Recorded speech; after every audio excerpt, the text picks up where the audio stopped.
Hi, George with Pitbull here today to give you a quick rundown on the different types of motorcycle stands so that you can hopefully decide which one would be right for you.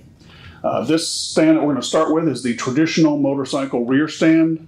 This model is width adjustable, and this particular one has spooled and non-spooled supports in one. We do have this stand available with just the spooled or just the non-spooled. But this is your basic traditional motorcycle rear stand. It'll have width adjustment. Ours comes with these thumb adjusters, which are a patented item that we added on maybe 10 or 15 years ago. And that allows you to adjust the width without needing to use a wrench or a socket. So this model is very popular, easily the most common motorcycle stand we have out there. Width adjustment, but not height adjustment. The height is basically set at a height that is appropriate for most modern motorcycles. So the next stand we're going to go over is the forward handle rear stand. This stand is popular because the handle goes forward on the motorcycle and it allows people to use the stand while they're standing next to the bike with their hand on the handlebar instead of standing at the rear of the bike with their hand on the tail section. Some people feel more comfortable with that position. This stand also has width adjustability like the previous stand we showed you, but this one has height adjustability as well.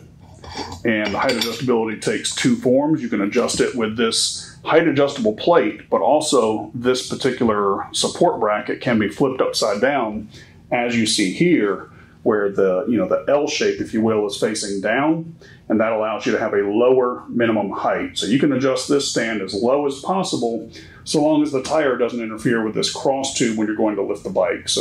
And that's actually how you get the maximum amount of leverage as well. You want to get the height as low as you can get it while not having tire interference. This stand is very popular with newer riders because of the comfort level of standing next to the bike. If I had to give it a disadvantage versus the traditional rear stand or the fully adjustable that we'll show you in a second, I would say the leverage is a little bit less because the handle is off to the side of the motorcycle. And I will show you in a minute how it works, but you just imagine having a little bit less leverage because the handle is not centered on the bike. And of course, you do have to lift the motorcycle at least high enough to clear this cross tube, which leads to a little bit of a reduction in leverage. But of course, you can maximize it by getting the tire as close as possible to this without touching. Now, last but not least, we have our fully adjustable rear stand. As you can see, this stand shares the top supports with the forward handle rear.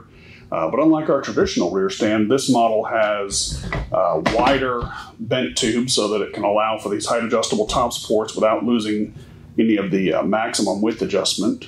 And it also has an increased clearance on the rear fender by this tube being further apart from the supports than on the traditional rear stand. So this model has a lot of versatility because of the fact that it has height adjustment, width adjustment, increased clearance around the rear fender, and of course it does have the removable handle like all of our stands do for the last few years. So you can install the handle and then of course store it when not in use.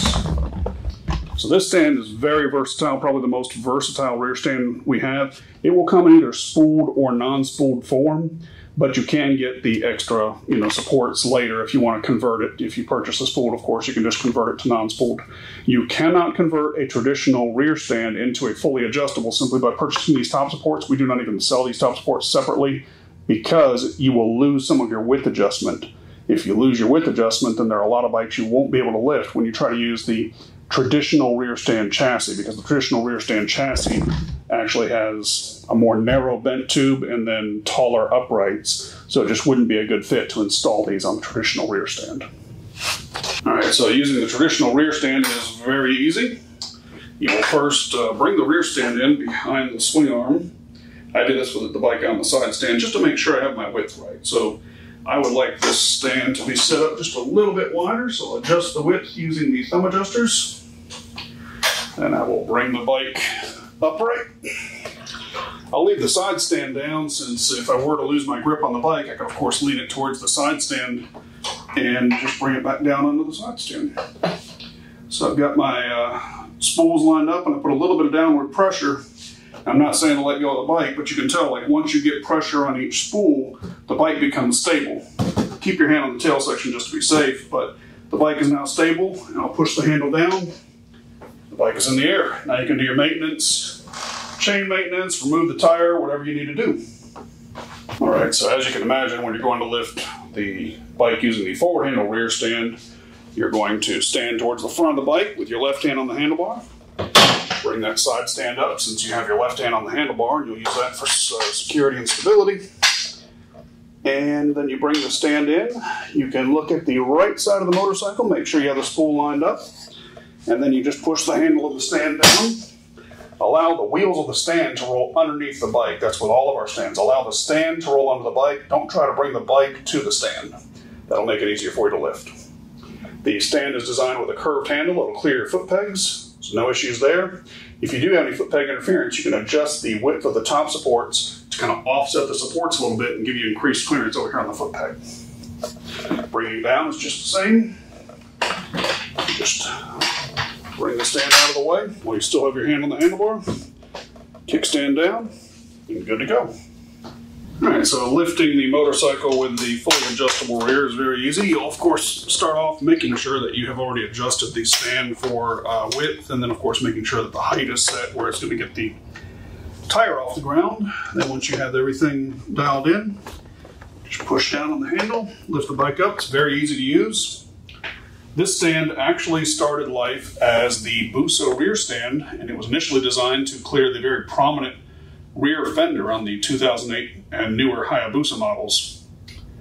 The ZX14 came out, and it had a similar feature as well as the Ninja 1000, but then we also found that this stand had features that were desirable for lifting other motorcycles like the newer Thruxton 1200 model as well as the Bobber, because the spools were mounted lower on those bikes, and that made it very desirable to use this type of stand because you can adjust the height of the stand lower, giving the leverage back that you lose from the relocated spool position. And then, of course, that fender clearance is very beneficial as well. So this is a very easy to use stand, and it fits a lot of different bikes out there. It's probably the most, I don't want to say future-proof, but the most likely to fit the next bike you're going to get, assuming you still get another dual-set swing arm motorcycle. All right, so that's it for these three stands. Again, from a leverage standpoint, you'll probably get the most leverage from the fully adjustable rear stand due to the range of height adjustment as well as the taller hoop, which gives you additional fender clearance, but also increase in leverage as well. Second in the leverage department would be the traditional rear stand, followed by the forward handle rear stand. Of course, if you do need additional leverage and you do want to use the forward handle rear stand, you can get a handle extension for the forward handle rear. It's the same handle extension that you would use on our single-sided swing arm stand, and you can install that on your forward handle rear so that you can use this type of stand while still getting increased leverage from the longer handle. We don't include that handle extension with the stand because it's an expensive option that if you don't need it, you don't need it. We do now include 16-inch handles on the traditional rear stands. We used to make that an option, and the traditional handle was 12 inches, but then we decided to go exclusively with removable handles because we used to offer both fixed and removable handles. Now they're all removable handles, so they are all 16-inch removable handles, which gives you increased leverage on these stands as well. You cannot convert an older fixed handle stand to have a removable handle, but you can order the 16-inch handle separately if you have an older 12-inch removable handle stand, and that way you can install the 16-inch handle and get additional leverage if you need it. So that was my rundown on the forward handle rear, the fully adjustable rear stand, and the traditional rear stand available from Pitbull. Again, made in America, high quality stands. They're going to serve you for longer than you'll own your motorcycle, and we back them 100%. If you ever have any issues or any questions, just give us a call. Thanks and have a great day.